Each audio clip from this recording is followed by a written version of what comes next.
শেরে খোদা হজরত আলী রাদিয়াল্লাহু তাআলা আনহু একটি যুদ্ধে তার হাতে থাকা জুলফিকার তলোয়ার, যা আল্লাহর পক্ষ হতে শ্রেষ্ঠ শক্তিশালী একটি তলোয়ার, এই তলোয়ার দিয়ে তিনি 20,000 জিনকে কেন হত্যা করেছিলেন? নবী সুলাইমান আলাইহিসসালামের যুগে পালিয়ে যাওয়া জিন একটি পরিত্যক্ত কূপের মধ্যে আশ্রয় নিয়েছিল। পরবর্তীতে সেই ভয়ঙ্কর জিনগুলো ইসলাম গ্রহণ করেছিল। পুরো ঘটনার ইতিহাস জানতে আমাদের সাথেই থাকুন। ইতিহাস থেকে জানা যায় তালোয়ারের ব্যবহার শুরু হয় ব্রোঞ্জ যুগে। ধারণা করা হয় সর্বপ্রাচীন তালোয়ারের যে নমুনাটি পাওয়া যায় সেটি খ্রিস্টপূর্ব 1600 সালে তৈরি করা হয়েছিল। পৃথিবীর ইতিহাসে ব্যবহৃত বিখ্যাত 5টি তালোয়ারের মধ্যে জুলফিকার একটি। ইসলামের চতুর্থ খলিফা আলী ইবনে আবু তালিব রাদিয়াল্লাহু তাআলা আনহুর ব্যবহৃত তরবারি জুলফিকার।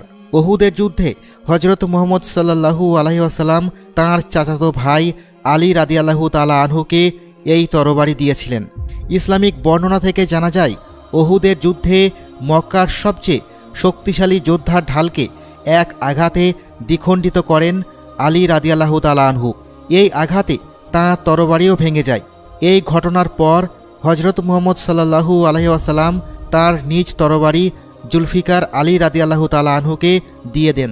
ইসলামের ঐতিহাসিক জ্ঞান ও হজরত মুহাম্মদ সাল্লাল্লাহু আলাইহি ওয়াসাল্লামের যুদ্ধাস্ত্রের এক গোপন সংগ্রহ, যা আল জাফর নামে পরিচিত, সেই স্থানে এই জুলফিকার তলোয়ার সংরক্ষিত আছে।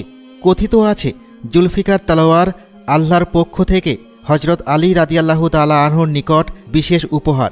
তিনি একসময় এই তলোয়ারের আঘাতে প্রায় 20,000 জিনকে হত্যা করেছিলেন। এই যুদ্ধের নাম ছিল বেরলাম যুদ্ধ। আবু সাঈদ খুদরি রাদিয়াল্লাহু তাআলা আনহু হতে বর্ণিত, একদা হজরত মুহাম্মদ সাল্লাল্লাহু আলাইহি ওয়াসাল্লাম কোনো এক যুদ্ধ থেকে বাড়ি ফিরছিলেন। সঙ্গে হজরত আলী রাদিয়াল্লাহু তাআলা আনহু ও অন্যান্য সাহাবীরা উপস্থিত ছিল। পথিমধ্যে তাঁরা একটি জনশূন্য জায়গায় এসে থামলেন, যার নাম ওয়াদিয়ে জার। এই স্থানে 1000 বছরের পুরানো একটি কূপ আছে। এই সেই কূপ যেখানে হাজার হাজার দুষ্টু জিন বসবাস করত। তারা এই এলাকাটিকে ঘেরাও করে রেখেছিল।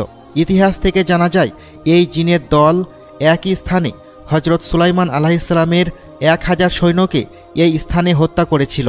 তারা সেই সমস্ত জিন যারা হজরত সুলাইমান আলাইহিসসালামের বশ্যতা স্বীকার করে নেয়নি, বরং তারা সবসময় ইসলামের বিরুদ্ধে কাজ করত।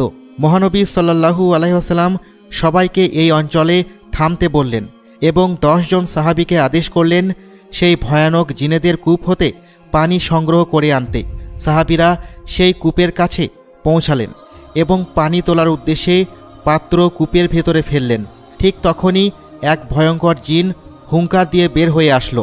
সেই জিনের আগমনে বনে আগুন লেগে গেল এবং মাটি কাঁপতে লাগলো। সাহাবীরা ভয়ে ফিরে আসলেন, কিন্তু আবুল আস রাদিয়াল্লাহু তাআলা আনহু ছিলেন অত্যন্ত সাহসী।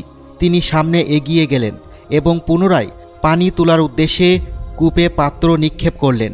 সেই ভয়ঙ্কর জিন আবারও বেরিয়ে আসলো এবং আবুল আস রাদিয়াল্লাহু তাআলা আনহুকে নৃশংসভাবে হত্যা করল।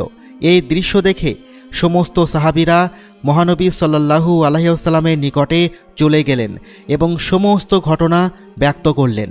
সব কিছু শুনে মহানবী সাল্লাল্লাহু আলাইহি ওয়াসাল্লাম হজরত আলী রাদিয়াল্লাহু তাআলা আনহুকে আদেশ করলেন জিনেদের সাথে মোকাবিলা করার জন্য।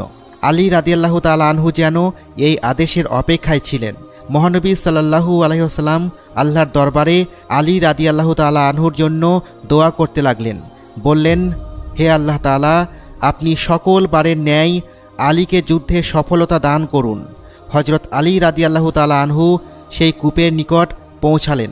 তখনই এক শক্তিশালী জিন বের হয়ে আসলো এবং বলল, তোরা এখনও এই স্থান ত্যাগ করিসনি? হজরত আলী রাদিয়াল্লাহু তাআলা আনহু সেই জিনকে যুদ্ধের জন্য আহ্বান করলেন। জিন ও আলী রাদিয়াল্লাহু তাআলা আনহুর মাঝে যুদ্ধ লেগে গেল। হজরত আলী রাদিয়াল্লাহু তাআলা আনহুর হাতে ছিল জুলফিকার তলোয়ার। তিনি জুলফিকার তলোয়ারের আঘাতে সেই জিনকে কেটে টুকরো টুকরো করে ফেললেন। এই দৃশ্য দেখে কূপের ভেতরে অবস্থানকারী 1000 বছরের পুরানো জিনেরা একে একে সকলে বের হয়ে আসতে লাগলো। তাদের ভয়ঙ্কর চেহারা দৃশ্যমান হলো। জমিন আকাশ যেন কাঁপতে লাগলো তাদের হুঙ্কারে। বনে আগুন লেগে গেল। পাখিরা ভয়ে অন্যত্র গমন করতে লাগল। হজরত আলী রাদিয়াল্লাহু তাআলা আনহু এসব দেখে কোরআনের আয়াত পড়তে শুরু করলেন। এতে বনের আগুন নিভে গেল এবং পরিবেশ শান্ত হলো। জিনগুলো কোরআনের আয়াত সহ্য না করতে পেরে পুনরায় কূপে আশ্রয় নিল। এরপর হজরত আলী রাদিয়াল্লাহু তাআলা আনহু আবার কূপে পানির পাত্র ফেললেন। পুনরায় একই ঘটনার পুনরাবৃত্তি ঘটল। আলী রাদিয়াল্লাহু তাআলা আনহু আবারও একটি জিনকে জুলফিকার তলোয়ারের সাহায্যে কেটে দ্বিখণ্ডিত করে ফেললেন। তারপর হজরত আলী রাদিয়াল্লাহু তাআলা আনহুর পাত্রের দড়ি নিজের সাথে বেঁধে এবং সাহাবীদের বললেন দড়ির অপর প্রান্ত শক্ত করে ধরে রাখতে। তিনি আল্লাহু আকবার বলে কূপের মধ্যে ঝাঁপ দিলেন। দুষ্টু জিনেরা দড়ি কেটে দিল। কূপের মাঝে কোনো সারা শব্দ না পেয়ে সাহাবীরা কাঁদতে আরম্ভ করলেন।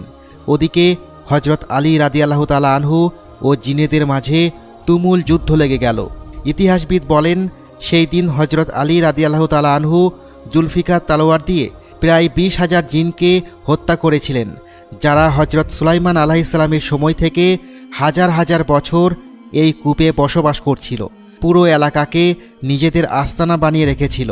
তাদের মাঝে কিছু সংখ্যক জিন চিৎকার করে হজরত আলী রাদিয়াল্লাহু তাআলা আনহুর নিকট প্রাণ ভিক্ষা চাইছিল।